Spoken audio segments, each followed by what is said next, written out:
Happy Health Writing Wednesday, friends. There are three levels of support that you are going to need if you are a healthcare provider who is interested in pursuing freelance health content writing. And in this Health Writing Wednesday video, we are going to talk in depth about what those three levels of support are and why they are going to be helpful and, in fact, essential to your transition, if you will, into freelance health content writing. So let's go ahead and get started. Now, if we have not had the pleasure of meeting before, my name is Megan Freeland. I'm a public health pharmacist by training, but work primarily as a health communications and health content strategist. I run the Health Professionals to Health Writers program, which is a 6-month accelerator where pharmacists and other healthcare providers learn how to replace a portion of their income through freelance health content writing, which is a very specific type of medical writing. So if you are here today, this conversation is going to be really helpful to you because I imagine that you are a healthcare provider who has some interest in pursuing health content writing. Now, the program that I just mentioned, Health Professionals to Health Writers, I have been running that program for more than 3 years, which is shocking to me. The reason it is so shocking is because I would have never imagined myself creating or running that program in the first place. In fact, there were about 2 years when I was purely providing health content writing services, when my coach was encouraging me to think about developing a coaching program, and I was actively telling her, absolutely not. That is not for me. That is not my calling. I did not think that I could teach other people how to write.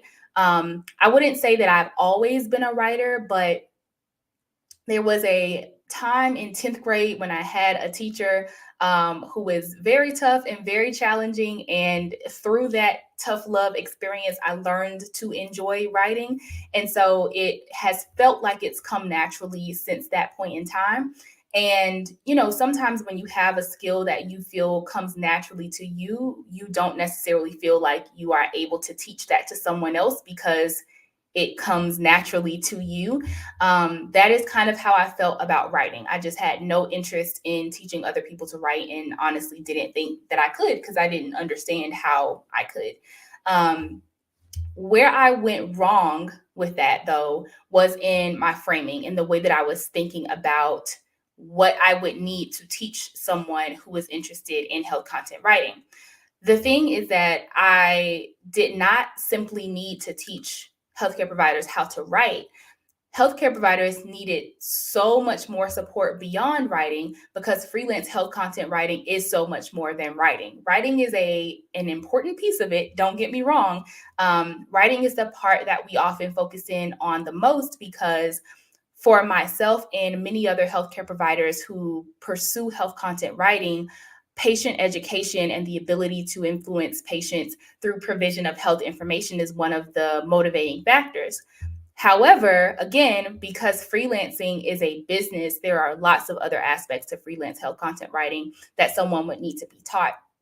And so I had to realize, one, there are lots of other things that I need to teach in addition to writing. And two, I am actually qualified to teach someone how to write. Like, I've been saying that I can't do that, but actually I can do that. I, do have experience as a professor working, teaching drug information and literature evaluation. Like, these are just excuses that I was making up because I don't know why at the time. But once I got over making those excuses and realized that I did have the ability to teach that is when Health Professionals to Health Writers came to be. And I realized in the process of developing that curriculum that there were 3 different buckets or levels of support that fellow healthcare providers were really going to need in order to be successful in pursuing freelance health content writing as an addition to their professional journeys. So we're going to talk through those 3 buckets today. The first bucket is learning through didactic education and information.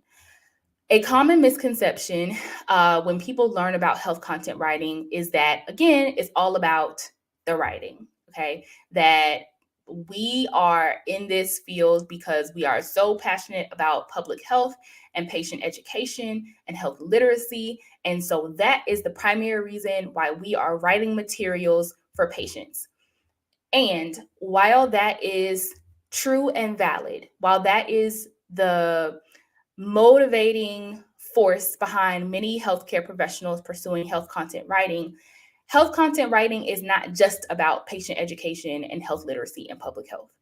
If you talk to marketing departments and marketing leaders at health companies, they are thinking about content writing as a component of content marketing. Okay, content writing does not just exist on its own. It is a part of a larger system called content marketing, where the information that is being provided is being used as a marketing tool to either attract leads or traffic to a particular company, or retain leads and customers, meaning it's going to affect the company's revenue. It's going to affect the company's business performance. So when you are learning more about health content writing, you're not just learning about content writing. You have to learn how content writing fits into the larger process of content marketing, and more about the business case for content marketing. And all of that is probably information that is not directly related with your idea of public health and patient education and health literacy. It's very different. It's very separate, very important nonetheless, though. And so when I talk about support that looks like didactic education and learning, it's really learning about how content writing fits into this larger marketing and business landscape. Again, we are passionate about the patient education. Companies might care about the patient education, but they are passionate about the bottom line and their revenue, their customers, their clients, etc. And so you have to learn how to speak that language. And so this level of support is really important from that perspective. The second level of support that you are going to need, especially if you are new to this space, are experiential opportunities and opportunities to practice. The specific experiential opportunities that I'm talking about are the opportunities to create samples and to build a portfolio. Your portfolio demonstrates your skill in a particular area. So if you are a health content writer, then your portfolio is going to demonstrate your skill and your aptitude, your competency at being a health content writer. In other words, it's going to include samples that should indicate to someone that you are a qualified health content writer.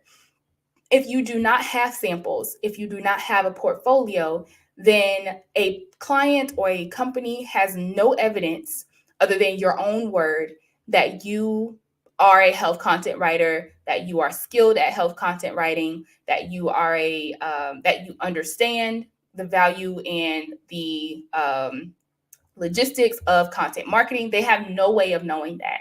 So I get this question a lot about whether you need a certification to be a health content writer and if a certification is helpful. Nothing is going to replace a portfolio and samples. You can have all the certifications in the world, and yet if you cannot demonstrate that you have the competencies that are needed, it is going to be very, very difficult for you to find opportunities to work for clients or work for brands. So in a critical, the most critical level of support that you need if you are a healthcare provider interested in health content writing, experiential opportunities and practice, the ability to create and develop a solid, high quality portfolio. That is the priority, point blank, period. The third and final level of support that will be helpful for you and essential for you, and I know this from personal experience, is supportive mentorship and coaching. When I became interested in health content writing, but I kind of didn't know what it was until I fell into it. So when I accidentally became interested in health content writing and then realized it was a thing, I did not know what I was doing. Now, mind you, I was a medical writer at the time because most of my career has been in medical writing. I was a medical writer, but I was working in medical writing types that were not health content writing. Did not know, I would have never heard that phrase before. Didn't know what it was. So even though I had a writing experience, I didn't have health content writing experience. And that made a difference. I took one course, I think it was called Write to 1K, early on in my journey, when I realized that health content writing was a thing, and I started looking up more information about content writing, because there was absolutely nothing on health content writing, I found this course and it gave me some guidance. Like it did what it needed to do at that point in time, but I didn't have anyone that I could, shoot a quick message to get advice. There was no one I could ask questions. It was all trial and error. And it was very challenging, even though, again, I was a medical writer. So I knew that as someone who had years of medical writing experience and still needed a lot of support that I wish I'd had but didn't, in order to transition into health content writing, I knew that healthcare providers, especially those who had no writing or communications experience, were going to need even more support. And so whether you're an aspiring health content writer or you're already one and you're early on in your journey, that community and that mentorship is so important and essential, because there are going to be times in that journey where you have very non-specific questions, or maybe you have specific questions that just nobody online is answering. And if you aspire to become a health content writer, it really does help you to have someone who's been there that you can bounce out ideas off of. Even if you are, not asking the person who is like your teacher, but you're asking for experiences from folks who are like in a program with you, just having that peer community is also incredibly helpful. So think about where you are sourcing your coaching and your mentoring support from, because that's going to be essential to your journey, especially as you progress in your career. So if you have questions about any of those three areas or any of those three types of support, feel free to leave them here. I will share, as always, that if you're interested in health professionals to health writers, you can comment the word waitlist and I'll share more information with you about the program. And I think that's it. I think I'll see y'all on the next Health Writer Wednesday.